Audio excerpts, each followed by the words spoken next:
Thank you very much for staying. Welcome back to the marketplace.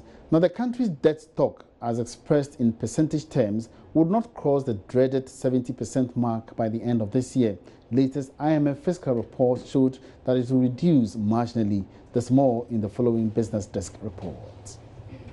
The report, which was outdoored at a program in Washington, D.C., is forecasting an end-of-year debt-to-GDP ratio of 68.9%. This is even lower than government's own projection of about 70% this year. The development could mean that the debt stock, which stood at around 142 billion cedis in December, might not increase that much, or the economy may expand to accommodate the nominal figures. The forecast could impact positively on the country's credit ratings, which is currently in B range, as well as a positive reaction from investors outside the country. This is because Joy Business understands there are fears that the debt stock would increase, which could impact negatively on the country's cost of borrowing. Meanwhile, visiting IMF Africa Boss, Selassie Abebe, is optimistic about the country's economic outlook despite reduced GDP growth estimates. He was speaking with George Wiafe in Accra. One positive news is that the region's economies are beginning to recover from the difficulties of recent years in the wake of the commodity price crisis. So we've seen growth, was around 2.8% last year, and that's set to accelerate to around 3.5% or so in 2018. About two-thirds of the countries in the region are seeing higher growth this year than it was last year. So the economies in the region generally are recovering well. So that's a very good part of the news. However, what we're also seeing is some challenges. First, the recovery in growth is not throughout the region. So there remain quite a few countries where, in per capita terms, growth remains very weak or even negative. So that's one concern. Second also is that what we've seen is following the decline in commodity prices in 2015-16, a number of countries, many countries were hit significantly by that episode. And in those countries in particular, we've seen an increase in levels of public debt. It gives rise for concern. But we remain very optimistic about the region's outlook going forward, subject to the difficulties that have arisen at the moment being addressed. We think growth should recover over the medium term.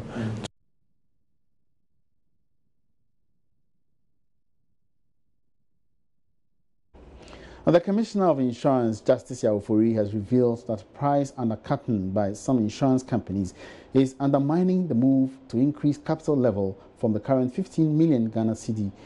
Now, Justice Yaufori said this malpractice, if not curbed, could lead to a boycott of any fresh minimum capital requirement for the industry. The Commissioner of Insurance spoke with Joy Business at the KEK Reinsurance Brokers Engagement with clients on the sidelines of the 45th African Insurance Organization Conference in Accra. So far as the Commission is concerned, we are more interested in actually taking care of the basic challenges of insurance, like making sure people have confidence in insurance, making sure people have somewhere to go, especially where the Commission is concerned, to voice out or bring in their complaints. Once they have these assurances, then they are going to have confidence in insurance, they are going to buy more insurance, and it leads to penetration. So that is what we are looking at. When those things are done, and we are able to check undercutting, that means undercutting premiums, then we believe that the companies would be able to generate more premium, which means more profit. Then if you recapitalize, they can actually meet the limits. We're doing what it takes right now, but it should be sooner than later. I cannot say whether this year or next year, but I think recapitalization is something we have to look at. We don't want to kill local industry, but at the same time, we cannot allow them to be where they are, else the foreign companies will take all over the business. I mean, we probably need some amalgamation and more injection of capital so that we can be stronger. Now, the Communications Ministry will, by the end of this year, sanction all telecoms companies that have not met basic requirements under the existing laws for operations. So far, the ministry has sanctioned some radio stations for failing to meet basic requirements. Sector Minister Ursula Owusu disclosed this in an interview with Joy News recently. We're currently setting a team together to review all our laws in this area. That's also under the e-Transform project, so that where we fall short, we would also plug the loopholes, and we can also share our experiences with the rest of the world. If they haven't met the deadline, we've just been reviewing the process, and so those who haven't met the deadline and who haven't improved well, whatever caused them to be penalized in the first place, they have been asked to correct all those deficiencies. If they haven't done so, then the closures would commence very soon. There are a few which are pending in court at the Electronic Communications Tribunal. We're asking them to also expedite their process so that we can bring closure to that exercise. This year, we're doing an audit of the telecoms companies as well. So if they are not in compliance with the regulatory and license obligations as well, they would also face the requisite sanctions. Now, Deputy Minister for Trade and Industry, Robert Ahomka Lindsay, has indicated that government will meet the 2020 timeline to deliver on the One District, One Factory projects. He says 8 factories have already been approved for the Upper West region by the 1D, 1F Secretariat and the Ministry of Trade and Industry. Municipal and district chief executives in the region have also been challenged to come out with proposals for 5 districts. Rafiq Salam reports from Wa. The One District, One Factory program is aimed at establishing at least one factory or enterprise in each of the 216 districts of Ghana as a means of creating economic growth poles that will accelerate the development of those areas and create jobs for the teeming youth. The policy aims to transform the structure of the economy from one dependent on production and export of raw materials to a value-added industrial economy driven primarily by private sector. At the launch of the district implementation support team in Wa, which was attended by various stakeholders, Deputy Minister for Trade and Industry, Robert Ahomka Lindsay, said the success or otherwise of the program will depend on how the various key stakeholders treat the companies which will set up the factories. Mr. Ahomka Lindsay was emphatic on meeting the 2020 timeline set up by the President to deliver the One District, One Factory. We will do everything to deliver that. And we have been doing everything to make sure we do that. What does that mean? For the Upper West regions, we have currently 11 districts. So the commitment that our president made of One District, One Factory says that by 2020, we should have 11 factories. As we speak today, and I shared with our colleagues here, we have 8 factories that have already been approved by the team, both the 1D, 1F Secretariat and the Ministry of Trade and Industry, that are in discussions with the banks and financial institutions. It is those 8 that we've shared with our district support teams, and their role is very simple. Factories are not built at Jubilee House. They'll be built here in Wa, in different cities in the Upper West region. And their job is to help them ensure they implement it. Planning permission, EPA certificate, factories inspect. This is where the detail comes in to ensure. The 5 I referred to is that I gave a challenge to our MMDCs that I said, though they're supposed to just do 1 by 2020, we are challenging them to do 5. But we start off by saying we'll deliver what our president committed, but we should also aim for more. Responding to the critics of the government on the delay in the implementation of the One District, One Factory project, Mr. Ahomka Lindsay explained that no matter how slow the process is, government will deliver on their promise. Anybody that thinks a factory is built overnight doesn't know how businesses run. And one thing I do understand is how businesses run. You don't build a factory overnight, just like you don't build a house overnight. If you do that, at the first rain, the whole house will collapse. What we have been doing over the past 12 months gets us as to where we are today, is preparing the groundwork. We have the policies, we have the structures. We had to get to a situation where we get the 8. As I told you earlier on, over 700 plus businesses have applied. We had to do an analysis of the business plans. We had to get them ready. We have to make sure our district structures are put in place to support them and make sure that the districts spend their time and effort on the largest potential area of success. So they focus on the 8 that have been pre-approved. If we had not done the work previously, we wouldn't have got the 8. The Chinia Isako appealed to the stakeholders to work assiduously to ensure the success of the program. Reporting for J News, Rafiq Salam. Wow. After the presentation, we will have a coffee break. And back here in Accra, you're watching live presentation of the marketplace. Now, moving on, former staff of the defunct UT and Capital banks have disclosed to Joy Business they will be presenting a petition to President Akufo-Addo over issues of unpaid salaries and exit packages they are entitled to. According to them, the receiver of the two banks, the PricewaterhouseCoopers, promised to pay their entitlements few months ago when engaged by the mother union. Now, Ebenezer Sabute was at the press conference. He's joining here right in the studio to give us some more updates and tell us more about it. Now, Eben, how did we come to this stage? Okay, so we all knew that, the Bank of Ghana has placed UT Bank and Capital Bank under receivership. That is allowing PwC to take over the bank and then also selling equity of the bank to GCB. What happens was that after the negotiations have been done, the staff of these two banks were promised that their entitlement were going to be paid. That's exit packages, some unpaid allowances, and other benefit that they were supposed to enjoy as staff of this bank. Up to now, they've still not received those benefits, and that is nobody at all. None of them have received the benefit. That's one. Two, most of their employees or their colleagues who were employed by GCB, their conditions have been reduced. So if you were taking, let's take it, 5,000 as a banker, now you are at GCB, and GCB is saying that they are not going to pay you based on your experience, but they are going to pay you as an incoming or as a new entrant. Which means their conditions have been renegotiated by the new employer. Exactly, and they've been complaining about this bitterly.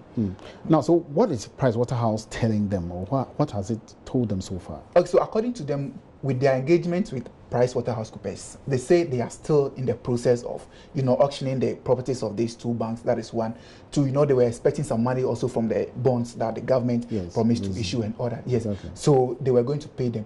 And mind you, the Bank of Ghana has written to PricewaterhouseCoopers to pay them as back as 2 months ago. Okay. But up to now, nothing has been done. So I think we should listen to one of them who was, complaining bitterly to me. Before we even get to him, what exactly are they demanding now from PricewaterhouseCoopers, for which they want to appeal to the president? Okay, so they are demanding that all those exit packages be paid, one. Two, some outstanding leaves that most of their staff couldn't go. They want it converted into cash for them. And then also they make another significant, request that the laws on liquidation of banks, especially in our country, needs to be reviewed. Because when you look at the current structure of the law, the company will have to pay shareholders, have to pay debtors before they come to the employees. And in that way, it leaves the employees very vulnerable. Yes. So the laws don't appeal to the Bank of Ghana then? Yes, it kind of appeal to the Bank of Ghana and the state to review the law on liquidation on banks. So I think we can listen to the guy now who was complaining to me. Sure. I think a percentage was agreed on times the number of years that you've worked. Okay. And this was something that was agreed as at last year. Now, 8 months down the lane, nothing has been done about it. So what is the next line of action? We believe, we just want first of all to uplift to government, and we believe it's a listening government. So therefore we expect something comes out of it. If not, then we'll reconvene again for the next action. But in the meantime, we intend to petition the president. And when are we going to see this petition to the president? Very soon. How soon? Because this issue has come up since last year. Your first base has not been paid since last year. You are still here saying soon. How soon? Hopefully it should be this week. And what exactly are you asking the president to do? It's been outlined in the press statement, as you were all witness to it. So we're asking for discounts on our loans, and then early payment of our exit package. And then those leave outstanding should be given to us in form of cash, that's as required by the labor law. Can you confirm to us that about 60% of your staff, your former staff, are home not working? Yes, it is. And those who are working, what is their those working, let's say when you compare our entry point to that of GCB, GCB is a bit higher than ours. So for those at our entry points, we're a bit okay. And that is about 10%. The rest of them, salaries were slashed about 50%, which we were promised when they took over that nobody will be worse off. Any reason? Have they provided any reason for that salary? No reason. So far as I'm concerned, no reason. And what is the situation they applied? They are trying to cope. But as I'm speaking to you, some of them have started resigning. Can you confirm to that? Do you have facts? Oh, yeah, I have facts to that. At least if I'm not, I can tell you about, I know 10 people have resigned from S Capital Bank.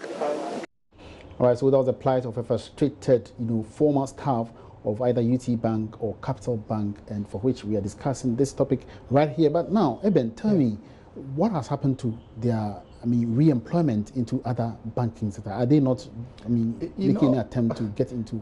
They claim they made several attempts to other banks, and there's something about records. Our records as personal, individual records. You coming from a different bank to that bank, it takes a while before they could be able to absorb you into that institution. So some are going through the process, but most of them have not been absorbed by any bank. They are still making the attempt, but they've not been employed. And if you could remember, I did said earlier that even some of their colleagues who employed GCB, their condition has been slashed and all that, which the guy confirmed it. That's unfortunate. 50% is very quite unfortunate. High. Meanwhile, if you could remember, when this issue came up earlier, the Bank of Ghana even assured that those people were not going to be affected negatively. And I remember very well being at a press conference by the GCB where Ray Sowa himself, the GCB MD, promised that they were not going to be affected, negatively, or their salaries are not going to be slashed.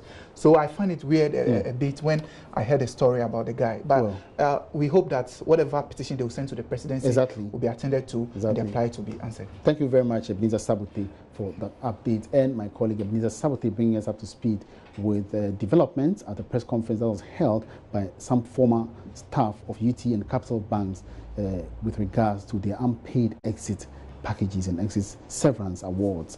Away from that, the sight of heaped plastic waste dotted at various vantage points around cities, in gutters and along streets has become an eyesore and continues to undermine government's desire to make Ghana the cleanest city in Africa. However, 33-year-old Nelson Boateng, plastic waste equals riches. That's for him. Want to know how? Well, he builds pavement blocks with waste materials for roads and building construction. Karen Dodu caught up with him in his factory where Nelson took her through the process. Let's have a look at this. Waste management is not a problem only here in Ghana, but in other African countries. Now, annually, we produce a lot of waste, and out of this waste, 1.7 million is plastic. Now, today I'm here at Nelplus Ghana Limited, where a young man, Nelson Boateng, is helping recycle plastic produced and plastic waste that is generated in the country. Follow me and let's see more.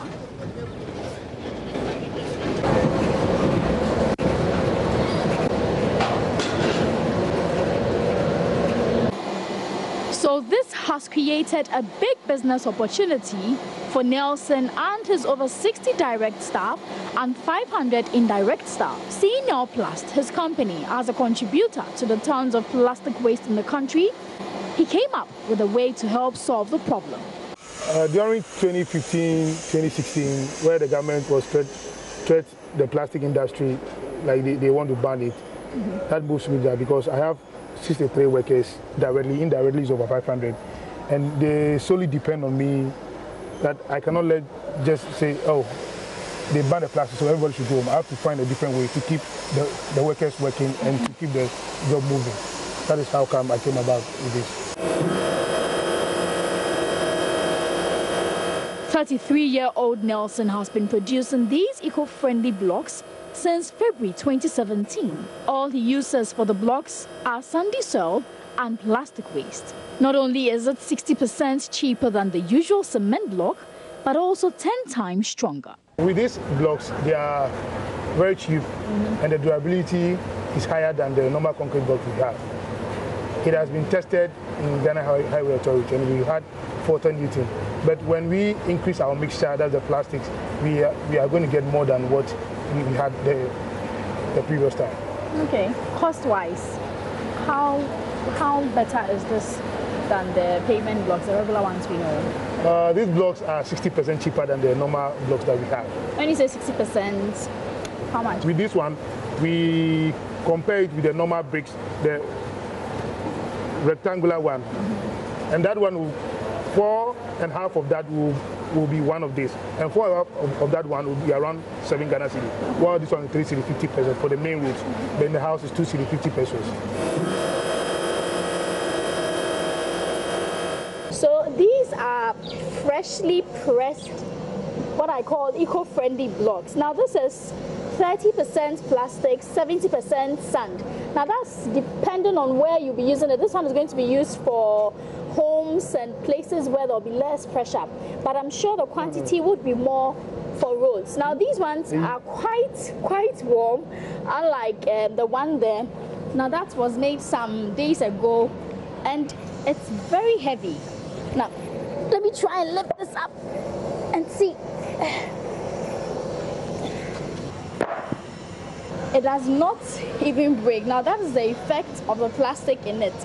If it was any other usual cement pavement block, that would have just broken into pieces.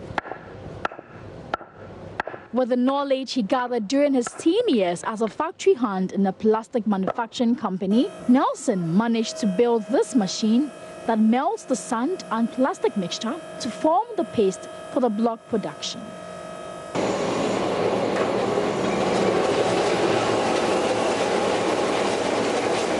Although Nelson has his production materials in abundance, he is able to produce only 200 blocks in a day. At this rate, more than 800 blocks extra demand is not met. To meet the high demands, Nelson would require about 10 hydraulic press, which goes for 50,000 cedis each. Nelson is hoping that government will consider his proposal for the One District, One Factory program. What we need is hydraulic press with some cooling system to make the process more automated. Because as you can see, they need to press it from the mold before they will get it under the press, which takes a lot of time to do that.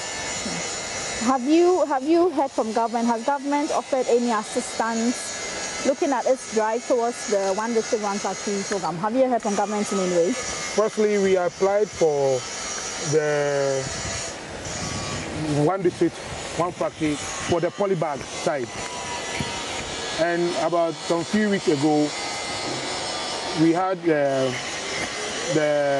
lady in charge of the One District, One Factory that visited us, and he took the proposal away. So he has said that we'll hear from her very soon.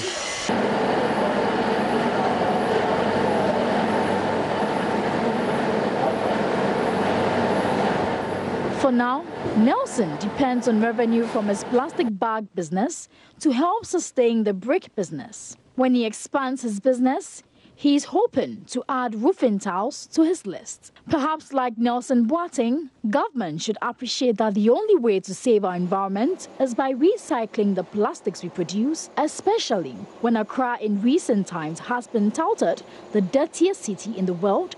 The reason? Plastic and solid waste. Government's quest to overcome plastic waste led to a possible plan of banning the use of polythene bags in Ghana, which manufacturers have kicked against. This would have made Ghana like other countries in the world where plastics have been banned. For Joy Business, Karen Dodu. And on that's impressive indigenous innovation, we draw the curtain down on this afternoon's edition of The Market, please. It's been great having you on board. My name is Emmanuel Poachi. You have to join me again, same time tomorrow. Have a good afternoon.